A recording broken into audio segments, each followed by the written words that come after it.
आप सबको खुदावंद यीशु मसीह के पाक और मुबारक नाम में बहुत बहुत सलाम। अभी हमने जो खुदावंद के पाक कलाम का हिस्सा पढ़ा वो लूका के अंजील उसका 9वां अध्याय उसकी 23 आयत से लेकर के 27 आयत तक। यहाँ पर क्या देख रहे हैं कि खुदावंद यीशु मसीह जो है अपने शागिर्दों से कह रहे हैं, क्या कह रहे हैं सर, यदि कोई मेरे पीछे आना चाहे तो अपने आपे से इनकार करे और प्रतिदिन अपना क्रूस उठाए हुए मेरे पीछे हो ले। प्रतिदिन अपना क्रूस उठाए हुए मेरे पीछे हो ले। अगर कोई खुदावन यीशु मसीह के पीछे आना चाहता है तो उसको क्या करना है? अपनी सलीब उठा करके हर रोज उसके पीछे चलना होगा। अपनी सलीब, अब सलीब यानी हमें, मुझे और आपको अपनी सलीब उठा करके जो है चलना होगा। अब हमारी सलीब कौन सी है बताओ? आपकी और मेरी सलीब कौन सी है जिसको हमने उठाना है? सिंपल सी बात है, ये हमारा शरीर ही सलीब है। प्रभु कह रहे हैं कि अपने शरीर को मेरे पीछे लेके चलना होगा। किसे? अपने शरीर को मेरे ताबे कर देना होगा तुमको। अपने दिलो दिमाग को, अपने शरीर को, अपने प्राण को मेरे कंट्रोल में कर देना होगा। हर रोज मेरे कंट्रोल में अपने शरीर को रख के मेरे ताबे करके चलो, तब मेरे पीछे तुम चल सकते हो। मैं आपको बताता हूं, देखिए, अपने हाथ हम ऐसे कर लेते खड़े होकर के, तो ये अपने आप में हमारा शरीर एक सलीब बन जाता है। बन गया? सीधे खड़े होकर के जब हम अपने हाथों को ऐसे करते तो देखो, हम अपने आप में, हमारा शरीर एक सलीब है कि नहीं सलीब? तो इस शरीर रूपी सलीब को हर रोज खुदावंद यीशु मसीह के पीछे लेकर के चलना है। अगर कोई खुदावंद यीशु मसीह के पीछे आना चाहता है तो अपने शरीर को, अपने बदन को और इसमें जो दिलो दिमाग है, इन सब को खुदा के पीछे लेकर के चलेंगे। संसार के पीछे लेके नहीं चलना है शरीर को। सलीब जो है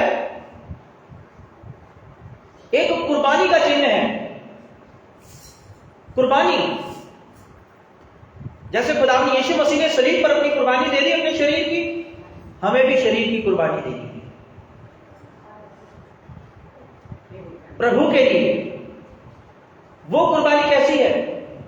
यानी इस शरीर की तमाम इच्छाओं को, ख्वाहिशों को परमेश्वर के लिए, उसके हुक्म को मानने के लिए कुर्बान कर दो।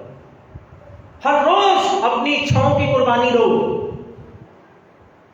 अपनी इच्छा नहीं, प्रभु मैं अपनी इच्छा को कुर्बान करता हूं, मैं तेरी इच्छा को पूरा करूंगा इस पूरे दिन के अंदर।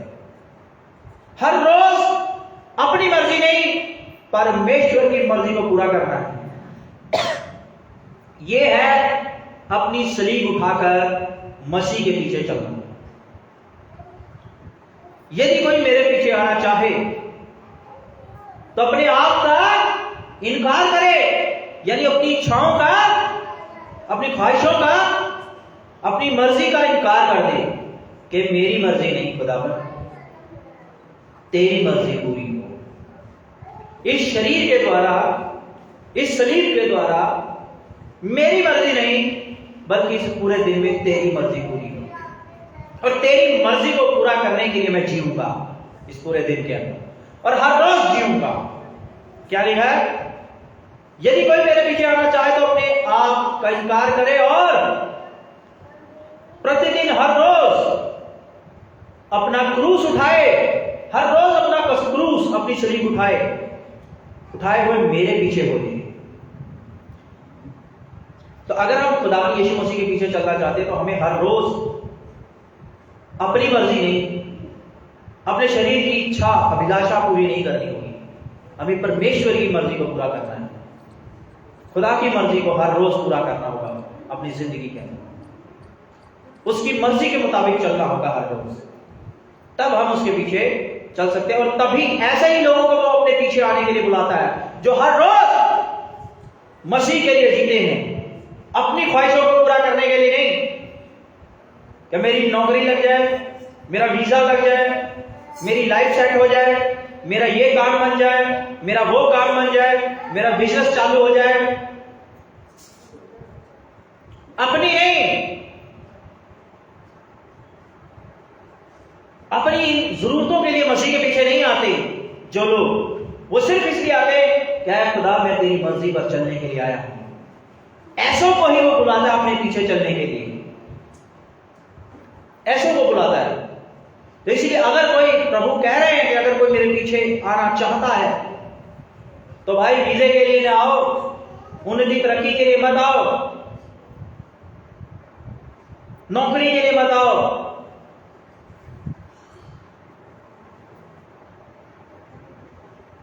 अपनी ख्वाहिशों को पूरा करने के लिए मत आओ, अपने बिगड़े काम बनवाने के लिए मत आओ मेरे पीछे, बल्कि मेरी मर्जी पर चलने के लिए मेरे पीछे आओ, मेरे वचन पर चलने के लिए।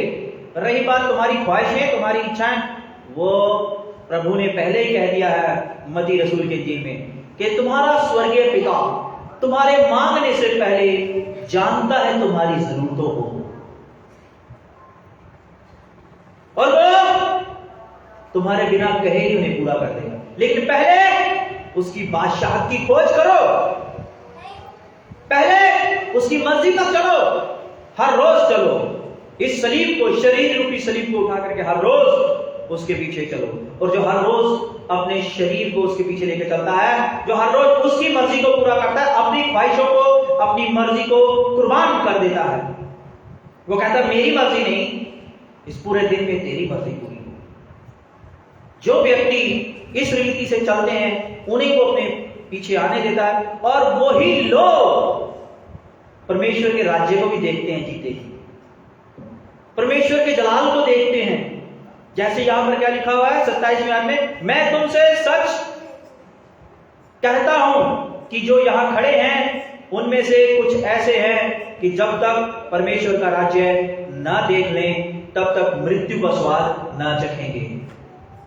समझ रहे हो मेरी बात को? ऐसे ही लोग अपनी जिंदगी के अंदर खुदा का जलाल देखते हैं, जो जलाल उसका उसकी बादशाह के अंदर है, उस जलाल को वो अपनी जिंदगी में इस पृथ्वी पर देख लेते हैं।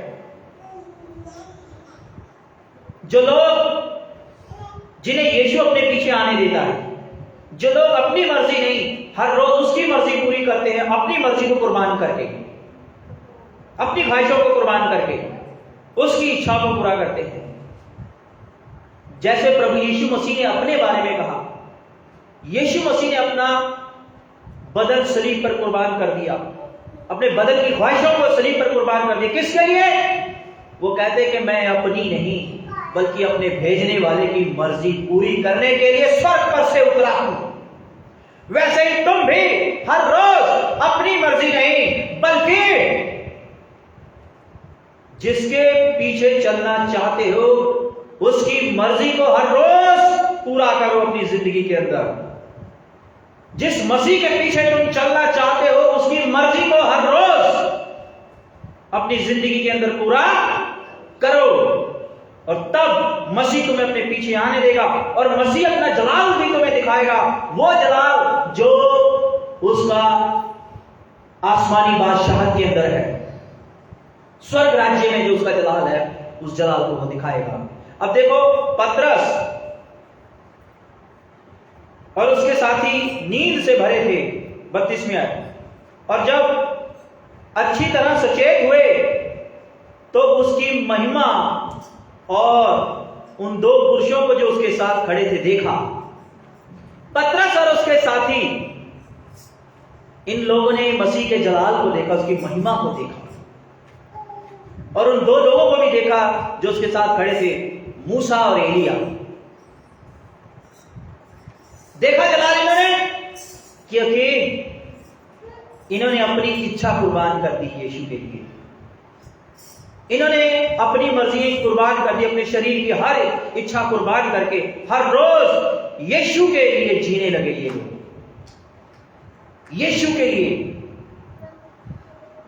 और इसीलिए उन्होंने यीशु की महिमा देखी और उन दो पुरुषों को जो उसके साथ खड़े थे देखा। अब देखो आगे क्या होता है 33वें। जब वे उसके पास से जाने लगे तो पतरस ने यीशु से कहा, हे स्वामी, हमारा यहाँ रहना भला है, अतः हम 3 मंडप बनाएं, एक तेरे लिए, एक मूसा के लिए और एक एलिया के लिए। वो जानता ना था कि क्या कह रहा है। वो ये कह ही रहा था कि एक बादल ने आकर उन्हें छा लिया और जब वे उस बादल से घिरने लगे तो डर गए। तब उस बादल में से ये शब्द निकला, ये मेरा पुत्र और मेरा चुना हुआ है, इसकी सुनो। क्या शब्द आया बादल में से? आसमानी बाप का शब्द आया खुदा यीशु मसीह के लिए। क्या आया? कि ये मेरा पुत्र है और ये मेरा चुना हुआ है, इसकी सुनो, इसकी सुनो। तब तुम खुदा की बादशाहत को देखोगे। जो कोई यीशु की सुनता है वो अपनी जिंदगी में उसके जलाल को देखता है, आसमानी जलाल को, परमेश्वर के राज्य को वो देखता है। जो यीशु की नहीं सुनता, जो उसके लिए नहीं हर रोज जीता, जो अपनी ख्वाहिशों के लिए जीता है, उन्नति तरक्की के लिए जीता है, अपने बिगड़े काम बनाने के लिए जीता है, अपने कैरियर को बनाने के लिए जीता है, जो अपनी लाइफ सेटिंग के लिए जीता है और इसीलिए प्रभु के पास आके दुआएं करता है, वो लोग मालूम है इस दुनिया में तो सब कुछ पा लेते हैं, लेकिन खुदा की बादशाहत को नहीं वो लोग कभी देखते। यहां क्या लिखा हुआ देखो, फिर से आए हम 24वीं आयत में, लूका की इंजील उसका 9वां अध्याय की 24वीं आयत। क्योंकि जो कोई अपना प्राण बचाना चाहेगा वो उसे खोएगा, परंतु जो कोई मेरे लिए अपना प्राण खोएगा वही उसे बचाएगा। जो मेरे लिए अपनी इच्छाओं को मार देगा, अपनी ख्वाहिशों को मार देगा और मेरी मर्जी को पूरा करेगा, वो अपना प्राण बचाएगा, मेरी बादशाहत को देखेगा और मेरी बादशाहत में दाखिल हो पाएंगे। आगे क्या लिखा है? यदि मनुष्य सारे जगत को प्राप्त कर ले, यदि मनुष्य सारे जगत को जीत ले, सारे जगत को प्राप्त करे और अपना प्राण खो दे या उसकी हानि उठाए, तो उसे क्या लाभ? उसे कोई फायदा नहीं है। अगर इंसान ने अपना कैरियर बना लिया मेहनत करके, वीजे लगा के बाहर चले गए, नौकरियां हासिल कर ली, एक अच्छा बिजनेस खड़ा कर लिया, उन्नति तरक्की हासिल कर ली, अमीर बन गए, दौलत कमा ली, ये सब कुछ तो कमा लिया, लेकिन खुदा की मर्जी के लिए नहीं जी सका वो। क्या सोचा? पहले मैं सेट हो जाऊं, उसके बाद खुदा की राह पे चल दूं। वो सेट ही होने में लग गया, लेकिन वो हर रोज खुदा की मर्जी को पूरा करने के लिए नहीं जिया। उसने अपनी इच्छा, उसकी इच्छा थी कि वो बाहर जाए, उसकी इच्छा थी कि वो नौकरी करे, उसकी इच्छा थी कि उसका अच्छा बिजनेस हो, उसकी इच्छा थी कि वो कामयाब हो, उसकी इच्छा थी कि वो धनवान बने, दौलत कमाए, परिवार को सेट करे, उसकी इच्छा थी। परमेश्वर की इच्छा क्या थी भाई? एक इंसान उसी की इच्छा को पूरा करने में लगा रहा और उसने सब कुछ कमा लिया, मेहनत करके सब कुछ कमा लिया, दुआएं भी करी और खुदा ने भी दे दिया उसको, क्योंकि खुदा ने कहा जो मांगता है उसे दिया जाता है। लेकिन देखना यह कि तुम मांगते क्या हो? तुम रूहानी चीजें मांगते हो कि अपनी शरीर की अभिलाषाओं की पूर्ति मांगते हो? ये देखने वाली बात है। जिसने जो मांगा उसे को दिया गया, लेकिन मांगने का एक असर आता है, एक प्रभाव आता है, एक नतीजा निकलता है। जब हम दुनियावी चीजें मांगते हैं तो मालूम है हमारा जो भाग है वो इस धरती पे हमें मिल गया, स्वर्ग में हमें कुछ नहीं मिलता, फिर रूहानियत में हमें कुछ नहीं मिलता। लेकिन जिसने खुदा से रूहानी चीजें मांगी, उसकी मर्जी मांगी, वह इंसान यहां भी फलवंत होता है और वहां भी फलवंत होता है, वो खुदा की बादशाहत में भी दाखिल होता है। क्योंकि इस चीज का तो इलाज है। अगर हम रूहानी चीजें मांगते तो इस चीज का इलाज है, क्योंकि उसने कहा है मत्ती के इंजील में कि तुम्हारा स्वर्गीय पिता तुम्हारे मांगने से पहले जानता है कि तुम्हारी जरूरतें क्या है, और वो तुम्हारे बिना मांगे ही तुम्हारे लिए इंतजाम करेगा। उसे पता तुम्हें नौकरी चाहिए, उसे पता तुम्हारी लाइफ सेट होनी चाहिए, उसे पता तुम्हारा कैरियर बनना चाहिए। तुम्हें कहने की जरूरत नहीं है, बस तुम हर रोज मेरे लिए जियो। तुम्हारी ये काम मैंने करने हैं, खुदा कहता है। लेकिन हमने क्या कहा, खुदा तू रहने दे, हम खुद कर लेंगे। हमें अभी रूहानी काम नहीं करना, हमें तेरी मर्जी की तरफ नहीं, अभी हमारे काम पूरे करने। तो मेरे अजीजों, क्रूस तो उठाया ही नहीं अपना मसीह के लिए, तो मसीह कैसे अपने पीछे आने देगा? फिर मसीह अपने पीछे नहीं आने देता ऐसे लोग। मसीह के पीछे आना यानी उसके राज्य में आना, अपने राज्य में नहीं आने देता ऐसे लोग। वो उन्हीं लोगों को अपने राज्य में आने देगा, वही लोग अपने जीते जी उसका जलाल देखेंगे, मृत्यु से पहले भी और मृत्यु के बाद भी देखेंगे उसके जलाल को, जो उसका जलाल आसमानी बादशाह के अंदर है। लेकिन उसके लिए मेरे अजीजों उसकी सुननी पड़ेगी हर रोज। जैसे आसमान से ये शब्द आया पतरस और उसके साथियों के लिए कि भाई बात सुनो, वो मंडप बना रहे हैं। मंडप नहीं, 3 मंडप बनाएंगे। खुदा कह रहा कि तुम इसकी सुनो। अब तक तुमने इसकी सुनी, इसीलिए तुमने इसका आसमानी जलाल देखा है। मूसा और एलिया के साथ तुमने इसको देखा। क्यों देखा? क्योंकि तुमने इसकी सुनी। ये मेरा प्रिय पुत्र है, मेरा चुना हुआ। और आगे भी इसकी सुनते रहोगे तो मेरे जलाल को देखोगे और मेरी बादशाहत में दाखिल होगे, और ये तुम्हें अपने पीछे आने देगा, अपनी बादशाहत में आने देगा अगर इसकी सुनते रहोगे। तो हर रोज मसीह की सुनो। मसीह क्या चाहता है आपके और मेरे जीवन से। जब हमारा दिन शुरू होता है तो देखो इस दिन के अंदर मसीह क्या कहता है, उसका वचन हमसे क्या मांगता है, उसका वचन कैसे चाहता है कि हम कैसे चले। और फिर परखो शाम को अपने आप को, इवैल्यूएशन करो, अपना मूल्यांकन करो, परखो कि क्या मैं सारा दिन परमेश्वर के मुताबिक, अपने आप को शाम के समय कि क्या हम सारा दिन परमेश्वर की मर्जी के मुताबिक चल सके, चले कि नहीं चले, कि क्या हमने परमेश्वर की इच्छा पूरी करी कि अपनी मर्जी को पूरा करने में लगे रहे। इसलिए मेरे अजीजों, हम सीख क्या रहे हैं, वही लोग, उन्हीं को ही खुदा यीशु मसीह अपने पीछे आने देगा जो लोग हर रोज उसके वचन को मानेंगे अपने जीवन के अंदर, उसकी इच्छा को पूरा करेंगे, अपनी इच्छाएं नहीं। और उन्हीं लोगों को अपनी बादशाहत में जाने देगा।